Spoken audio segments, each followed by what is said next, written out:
कहानी का शीर्षक है मेरे अजनबी हमसफ़र। ज़रूर से ज़रूर पढ़ना।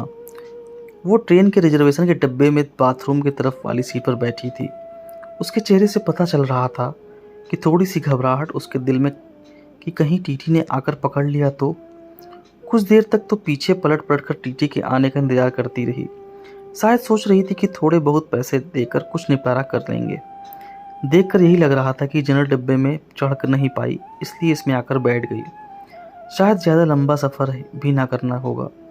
सामान के नाम पर उसकी गोद में रखा एक छोटा सा बैग दिख रहा था। मैं बहुत देर तक कोशिश करता रहा पीछे से उसे देखने की, शायद चेहरा सही से दिख पाए, लेकिन हर बार असफल ही रहा। फिर थोड़ी देर बाद वो भी खिड़की पर हाथ टिकाकर सो गई और मैं भी वापस से अपनी किताब पढ़ने में लग गया। लगभग 1 घंटे के बाद टीटी आया और उसे हिलाकर उठाया। कहाँ जाना है बेटा? अंकल, दिल्ली तक जाना है। टिकट है? नहीं अंकल, जनरल का है, लेकिन वहाँ चढ़ नहीं पाई इसलिए इसमें बैठ गई। अच्छा, 300 रुपये का पेनाल्टी बनेगा। ओह अंकल, मेरे पास तो लेकिन 100 रुपये ही हैं। ये तो गलत बात है बेटा, पेनाल्टी तो भरनी पड़ेगी। सॉरी अंकल, मैं अगले स्टेशन पर जनरल में चली जाऊंगी। मेरे पास सच में पैसे नहीं हैं, कुछ परेशानी आ गई इसलिए जल्दबाजी में घर से निकल आई और ज़्यादा पैसे रखना भूल गई। बोलते बोलते वो लड़की रोने लगी। टीटी उसे माफ़ किया और 100 रुपये में उसे दिल्ली तक उस डब्बे में बैठने की परमिशन दे दी। टीटी के जाते ही उसने अपने आंसू पोंछे और इधर उधर देखा कि कहीं कोई उसकी ओर देखकर हंस तो नहीं रहा था। थोड़ी देर बाद उसने किसी को फ़ोन लगाया और कहा कि उसके पास बिल्कुल भी पैसे नहीं बचे हैं। दिल्ली स्टेशन पर कोई जुगाड़ करा के उसके लिए पैसे भिजवा दे, वरना वो समय पर गांव नहीं पहुंच पाएगी। मेरे मन में उथल पुथल हो रही थी। न जाने क्यों उसकी मासूमियत देखकर उसकी तरफ खिंचाव सा महसूस कर रहा था।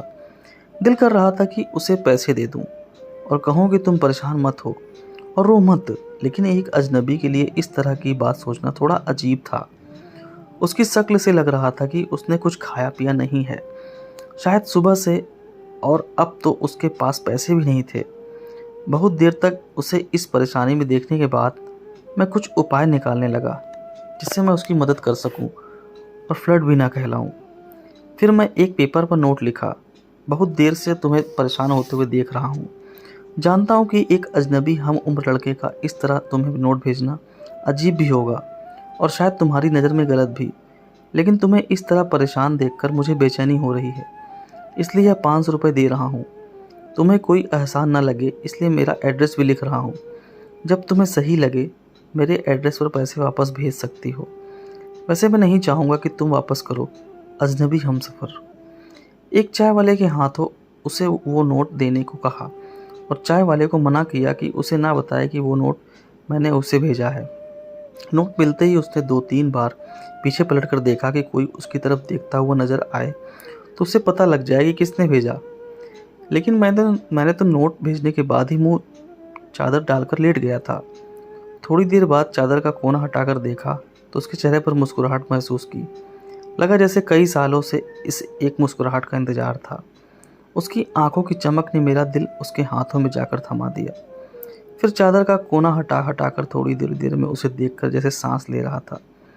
मैं पता ही नहीं चला कब आंख लग गई। जब आँख खुली तो वो न वहाँ नहीं थी। ट्रेन दिल्ली स्टेशन पर ही रुकी थी और उस सीट पर एक छोटा सा नोट रखा था। मैं झटपट मेरी सीट से उतरकर उसे उठा लिया और उस पर लिखा था, थैंक यू मेरे अजनबी हमसफ़र। आपका ये एहसान मैं ज़िंदगी भर नहीं भूलूंगी। मेरी माँ आज मुझे छोड़कर चली गई। घर में मेरे अलावा और कोई नहीं है, इसलिए आनन फानन में घर जा रही हूँ। आज आपके इन पैसों से मैं अपनी माँ को शमशान जाने से पहले एक बार देख पाऊँगी। उनकी बीमारी की वजह से उनकी मौत के बाद उन्हें ज़्यादा देर घर में नहीं रखा जा सकता। आज से मैं आपकी कर्जदार हूँ, जल्दी आपके पैसे लौटा दूँगी। उस दिन से उसकी वो आंखें और वो मुस्कुराहट जैसे मेरे जीने की वजह थे। हर रोज़ पोस्टमैन से पूछता था, शायद किसी दिन उसका कोई खत आ जाए। आज 1 साल बाद उसका एक खत मिला। आपका कर्ज अदा करना चाहती हूँ, लेकिन खत के ज़रिए नहीं, आपसे मिलकर। नीचे मिलने की जगह का पता लिखा था और आखिर में लिखा था, तुम्हारी अजनबी हमसफ़र।